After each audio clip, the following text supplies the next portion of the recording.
जंगल में आंधी तूफान आने वाला था।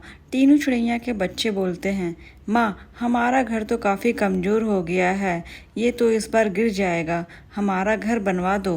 बच्चे, मेरे पास तो पैसे नहीं हैं, मैं कल ही जाती हूँ और कुछ पैसे अपने दोस्तों से मांग कर लाती हूँ और इस बार घर को थोड़ा बनवा देती हूँ।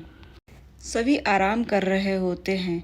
उसी रात तेज आंधी तूफान आती है और टोनी का घोंसला गिर जाता है। टोनी की उसी वक्त मौत हो जाती है और दोनों बच्चे तेज आंधी तूफान में इधर उधर चले जाते हैं।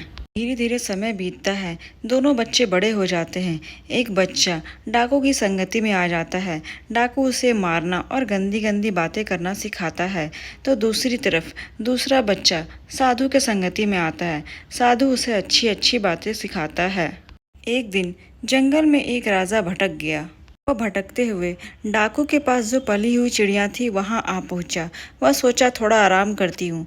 तभी वह चिड़िया बोलती है, अरे डाकू निकलो, मुर्गा आया है, मारो इसे, काटो इसे, जल्दी निकलो। चिड़िया की यह बात सुनकर राजा घबरा जाता है और फौरन वहां से जल्दी जल्दी निकल जाता है। बहुत देर चलने के बाद वह एक गांव पहुंचता है। वहां उसे वैसी ही चिड़िया दिखती है। चिड़िया बोलती है, राजन, यहाँ से कुछ दूरी पर मेरे गुरु का गांव है, आप वहां जाकर आराम कर लीजिए।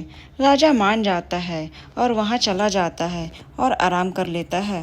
शाम हो गई थी। ऋषि भी अपना जल और कुछ फल लेकर अपने कुटिया की तरफ चल पड़े थे। कुटिया में पहुंचते ही गुरु जी को राजा मिला। राजा बोलता है, जब मैं जंगल में भटक गया था, मुझे हूबहू वैसी ही चिड़िया दिखी और वह मुझे मारने की बातें कर रही थी और बुरी बुरी बातें कर रही थी। परंतु जब मैं इधर आ रहा था तो मुझे वैसी ही चिड़िया दिखी। वह अच्छी अच्छी बातें कर रही थी और मुझे यहाँ आने को कहा और आराम भी करने को कहा। ऋषि बोलते हैं, राजन, यह दोनों भाई हैं। यह दोनों एक ही जैसे दिखते हैं और बचपन में बिछुड़ गए हैं।